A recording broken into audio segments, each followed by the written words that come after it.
Hello guys, I'm John, I'm the Geeky Fanboy, and today we're doing something I thought about doing for quite a while. We're doing a little list today, and today we're talking about my 5 favourite TV shows that got cancelled too soon. So I'm saying my personal favourites because these are not like the best TV shows I've ever seen, but they're some of my favourites. They're close to my heart. I really liked them when I initially watched them, but then they got taken away from me too soon. So I just thought I'm going to talk about them, give them some love, maybe get some more people interested in them.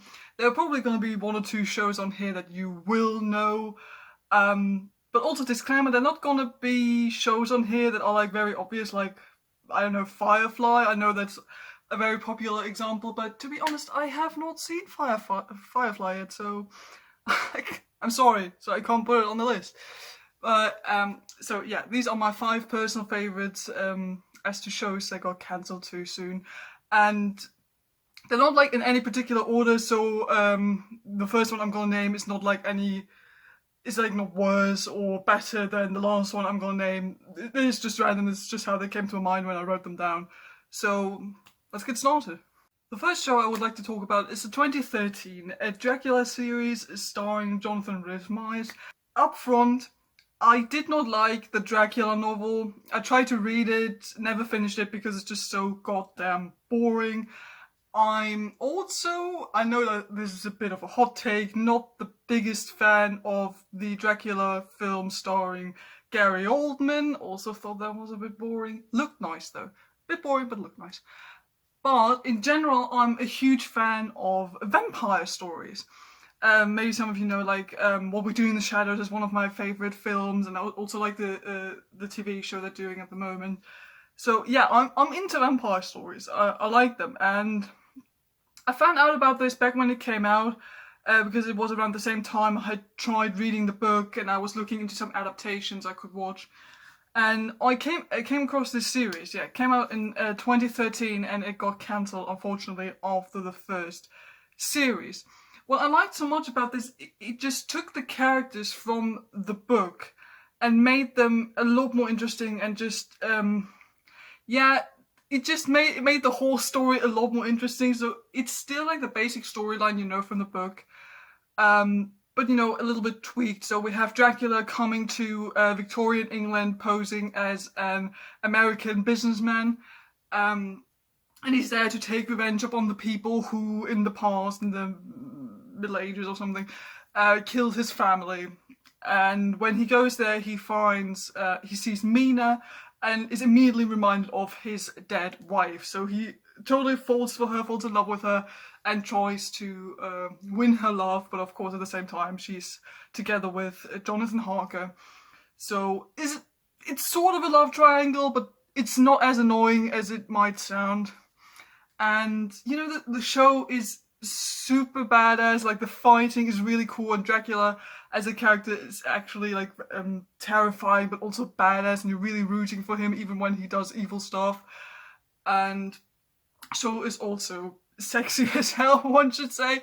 So I like how they really use that to their advantage. They have an actor who can be very persuasive and flirts his way through Victorian England basically. We also have a queer character in this, one of the original characters from the novel. I think it's, Lucy is gay in this series, which I think is cool. She has an interesting storyline in this. Yeah, and just in general, I thought the way this series takes on the original story of Dracula just managed to make it a lot more appealing and a lot more interesting. They also add some characters that were not in the original novel, and we also have like some secret society stuff, and vampire hunters, and Dracula having to live in like Victorian society while still being a vampire, and he tries to get like a cure for being a vampire, and tries to sort of be a better person for Mina, and so on and so on. So I really like the series, and it also ends, like the first series ends on such a cliffhanger where you're just left wondering, well, I want to see what happens next. And we just never got a second series, which is really sad because I thought the way the vampire Dracula myth was explored in the series was very interesting, and I liked the acting and I liked how badass it was. And it was by no means like the best thing ever, but you know, for me, it was able to make a boring book very entertaining. So I was sad to see that this show got cancelled so soon. The next series I would like to talk about is the 2014 crime series Forever. So this is by no means anything special, but I personally am a huge fan of crime dramas that have like this classic eccentric man and policewoman shtick going on. So, you know, I'm a fan of shows like Castle and The Mentalist, Perception. I like these kinds of shows. And Forever, I thought, had a really cool concept. So it stars the Welsh actor Ioan Gruffudd, which I hope I pronounced correctly, as Dr. Henry Morgan. And it starts out in like 2014, modern day. He works at the mortuary for the police, and we find out that Dr. Morgan is actually immortal. So he's been alive for like over 200 years at this point, and he doesn't know why. So like every time he dies, he wakes up naked in a near body of water, which leads to some hilarious moments throughout the series where he just wakes up in the, I think, Hudson River naked and gets picked up by the police, and he's like, I'm a sleepwalker. So yeah, I'm just a huge fan of this concept, and Dr. Henry Morgan as a character is like very Sherlock-esque. So he has a lot of like these sort of deduction moments where he babbles like a lot of smart stuff, and everyone looks at him and is like, you're smart, but you're also very weird, which I'm just a huge fan of. And like I said, it's by no means anything special, but I just like the way the characters work in this series. And I like how they work with this theme of immortality. So we see how Dr. Morgan came to be immortal, what happened to him in the past, and how over the years he's dealt with this curse. You know, we see him falling in love, but people, of course, becoming older, and he doesn't really age. And what I really like is the relationship he has with Abe, who in the present day is like an old man, but is actually Henry's adoptive son. So that is really quite interesting to see how their relationship works. They're running an antique shop together, which I think is quite cute. Since Abe is sort of running the shop, but Henry never really wants to sell anything because all of the stuff there, or most of the stuff, is stuff he's collected over the years, and he's like, I don't want to sell that, I have memories of this, don't sell it to anyone. Or don't sell it to that lady because she's mean. So that's funny. And otherwise it's like your classic crime drama you just have with, like, you know, a police lady and an eccentric guy. But you know, they're interesting cases, and I like how the characters work. Everyone is like, no one is a twat in this. Everyone is very likable. For example, one of my favorite relationships is Dr. Morgan's friendship with like his colleague, who's like a lot younger than him, but he like really looks up to Dr. Morgan, wants to be like him. And throughout the series, you see him that he starts dressing in a similar way to Dr. Morgan because he wants to be like him, which I think is super adorable. And yeah, so if you're a fan of like classic crime drama series with, you know, not too serious, but still interesting concept and interesting characters. If, like me, you just like a series like The Mentalist or Castle, then this is definitely a show for you. Unfortunately, since it's on this list, it got cancelled after season 1. I don't exactly know how many episodes there are on the first season. Is it a 24 episodes? I don't know, but you know, it's interesting. The concept gets explored in an interesting way. There's some thrilling, exciting moments, you know, when Henry tries to hide what's going on, but he's also sort of realizing that maybe he has to tell someone. At the same time, he meets someone who also claims to be immortal. So yeah, go watch it. If you want a crime series with a cool concept, go watch it. Forever, it's great. The next show on my list is the 2016 time travel drama Timeless. So I came across this show because I was watching Doctor Who, and as you may know, if you've seen my reviews, one of my favorite episodes in the most recent series was the one where they go to America and they meet Nikola Tesla. And the guy who played Nikola Tesla in that series, in that episode, Goran Visnich, which I hope I pronounced correctly as well. I liked him so much; he was really good. So I looked up what else he's done in the past, and Timeless is one of the shows he's done where he plays the main antagonist. So Timeless, as I said, is a show about time travel. It's an American show. It ran for 2 seasons and then a final 2-parter.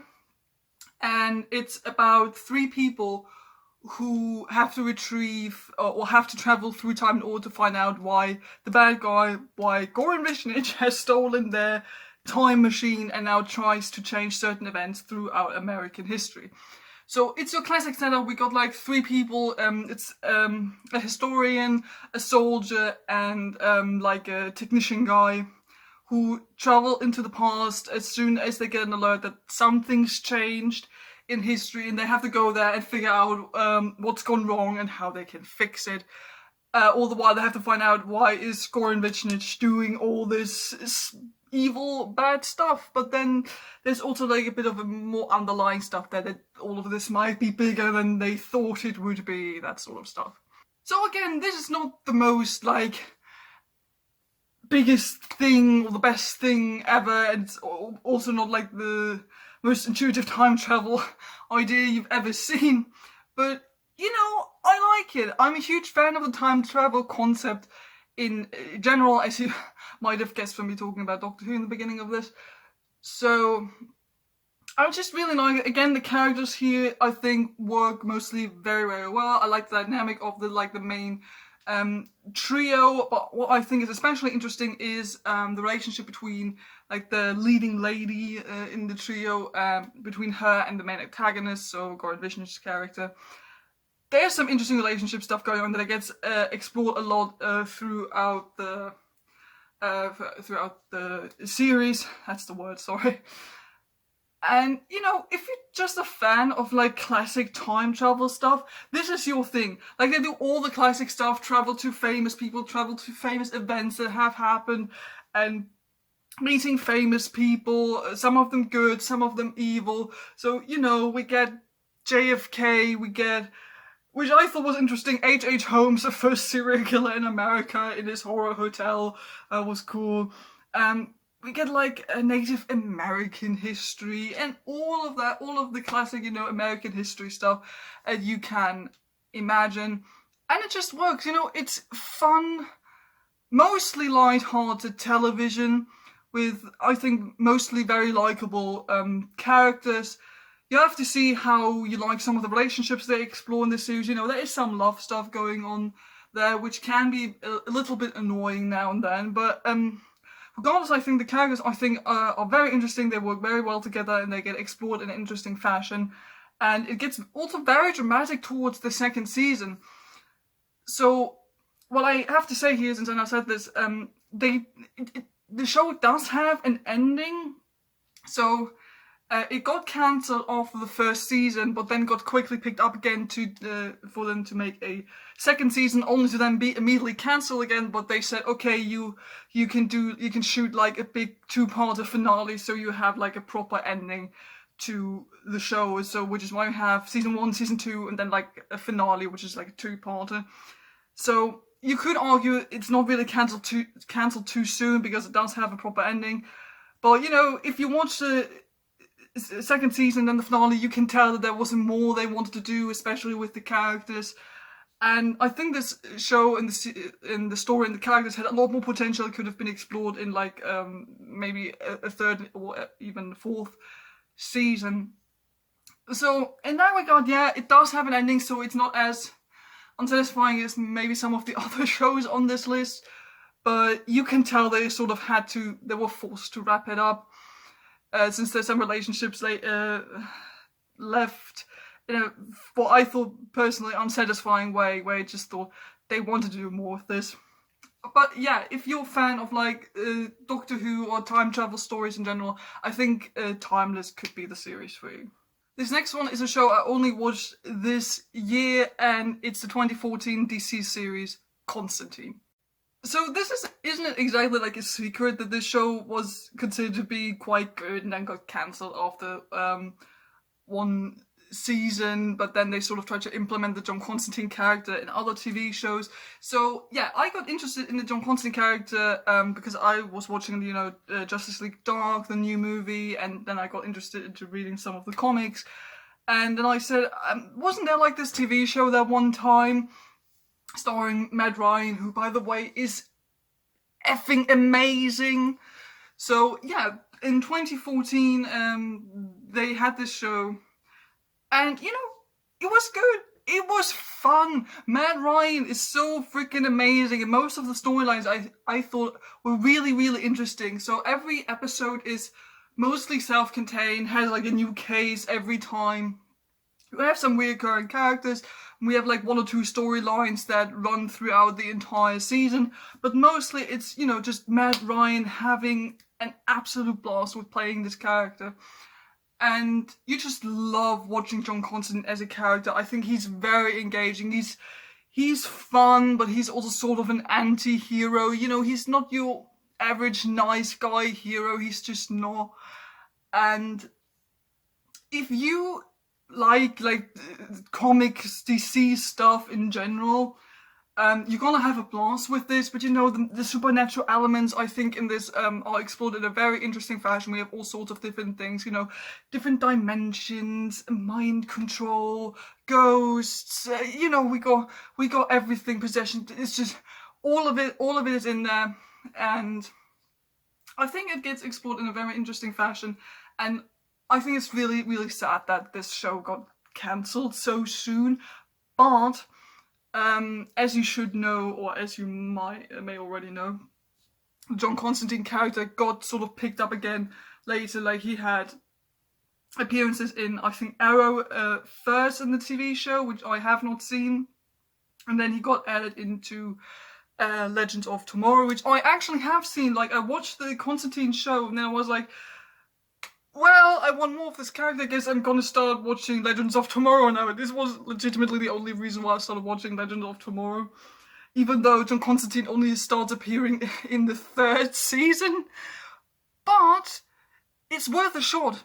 Legends of Tomorrow is actually quite fun. It's really good. So if you watch the John Constantine series and thought, I actually want more of this character, go watch Legends of Tomorrow. I think his character is mostly well used in that show. Also, they explore his bisexuality in that show, which in the 2014 series doesn't really get addressed.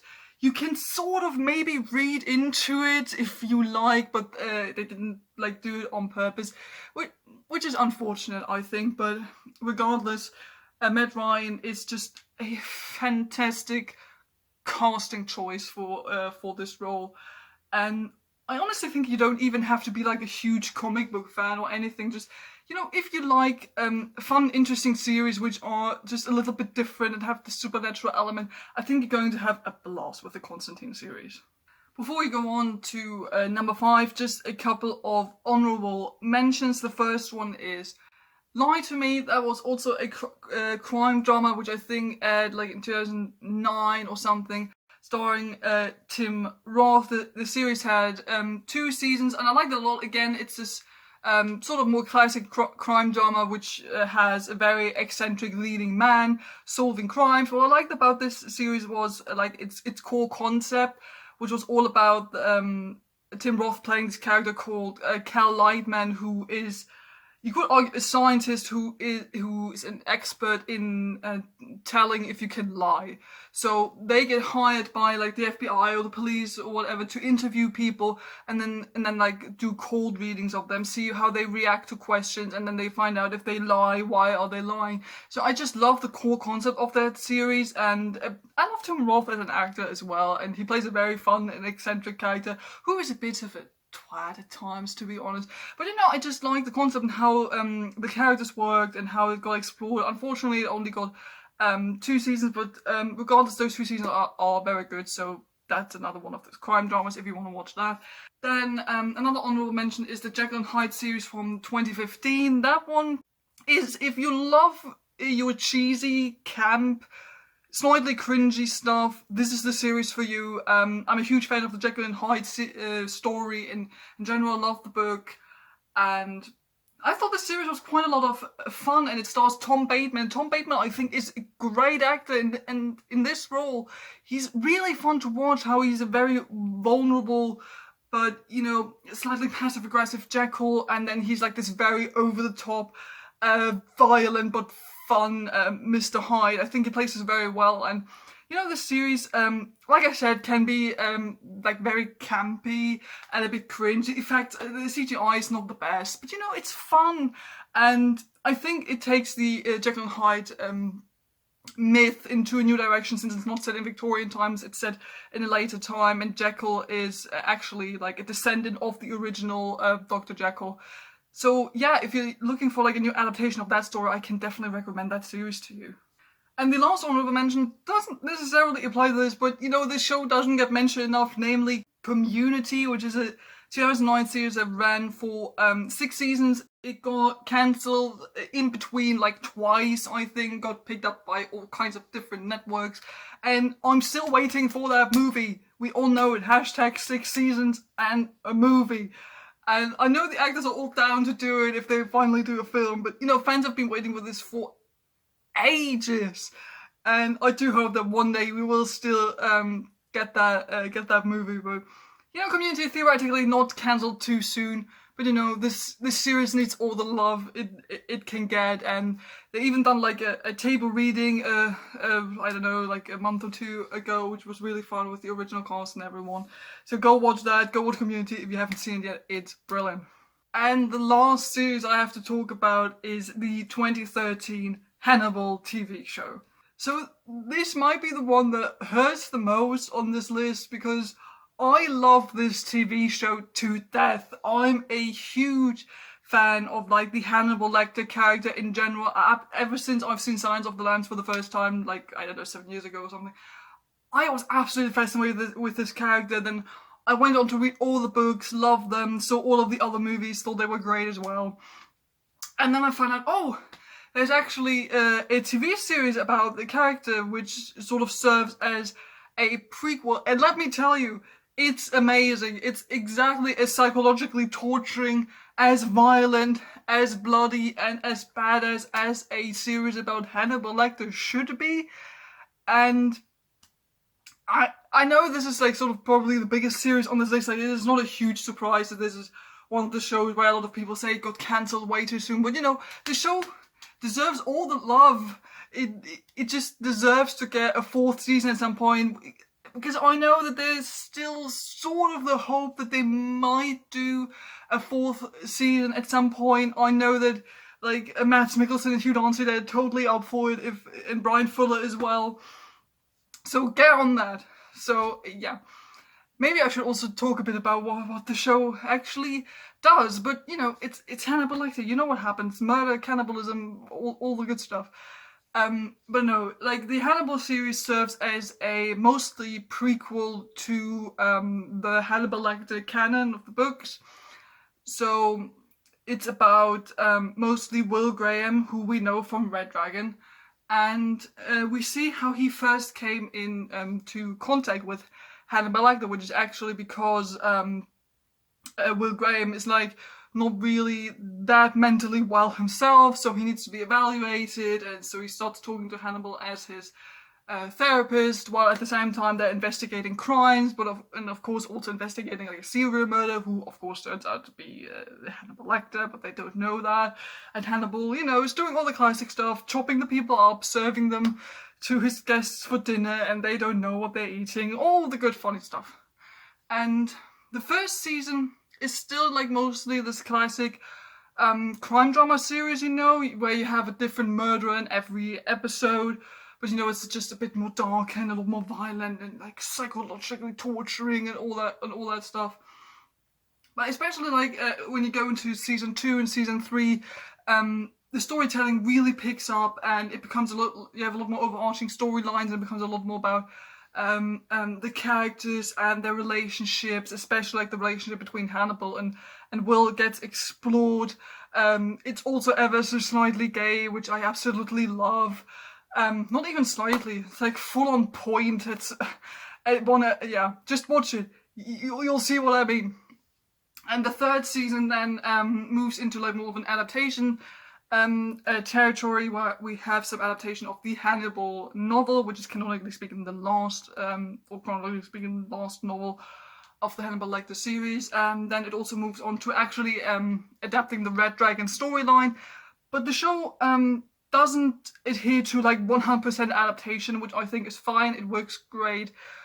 Because the show is so well written. Like, if you love these kinds of shows that are admittedly like a little pretentious, where if you hear the dialogue, you know, oh, they think they're a bit smart and it sounds fancy and sounds very, very cultured and, you know, all that. This is the show for you. Like, this show like blasts philosophy and fancy dialogue out of the wazoo. It's great. If you want to feel smart, watch that show. It's also very aesthetically pleasing on like multiple levels. The way for example, as stupid as it sounds, the way the murders are shot in this, and you know, shots of blood and violence, is absolutely beautiful to watch. Like the violence is gory. It's horrifying. It's great. Like, I love it. This is why I initially got into the show. But at the same time, it's shot in such a beautiful way that you can't help but just look at it and think this looks really nice. Or, you know, the way the food is presented, that Hannibal cooks, it looks really nice, where you think, if I didn't know that this was human flesh, I would totally eat it. Or maybe you think, I know this is human flesh, but I would still eat it because it just looks so freaking gorgeous. So yeah, just the whole style of the show is absolutely beautiful. It's highly stylized, but very aesthetically pleasing. I think it's like right up your street if you're definitely into horror and psychological stuff. Like, this is your thing. But you know, just in general, if you like TV shows that are smartly written, that have very interesting characters, that are flawed and have interesting relationships with one another, there are also some twists and turns in the show. You know, with people dying or getting attacked or whatever, where you don't expect that it happens to them. Since you also have characters in this that do appear in the original canon, in the original novels, but they do a lot of stuff differently with them. Like Will Graham is the prime example of this. They do a lot of stuff differently with him, but it's interesting. Or Chilton is a lot of fun in this. Also Lawrence Fishburne, for example, is also in this. He plays Jack Crawford, which I think is great. So yeah, you have a lot of A-class actors in this who play very interesting, also probably very funny characters. You also have a bit of humor here and there. But yeah, I just love the show so much, and unfortunately it got cancelled after the third season. You could argue that the way the very last episode ends, you could say, yeah, leave it there. It kind of serves as an ending, but you know, you just want more. If you watch a series, you want more, especially also since you know that there are more books and more storylines out there. You just want to know what they would do if they like ever did Silence of the Lambs or stuff like that. How they would do Clarice Starling as a character. So I do hope that one day the show gets picked up again and we get a fourth season. I really do hope that that happens. But you know, until then, I got my DVDs and I'll just re-watch it every couple of months. Okay, so that's it for my list for my 5 favorite TV shows that got cancelled too soon. What are your thoughts? Do you know any of the shows I put on here, or what are some of your favorite shows that you thought got cancelled way too soon? Do tell me down in the comments below. I'd love to get some new recommendations on shows, even when they are already cancelled. You know, we can see that I'm satisfied with open endings as long as the show is good. So yeah, do tell me down in the comments below what your thoughts are on this list. Don't forget to like and subscribe if you haven't done it already. Thank you for watching, and I'll see you guys next time. Goodbye.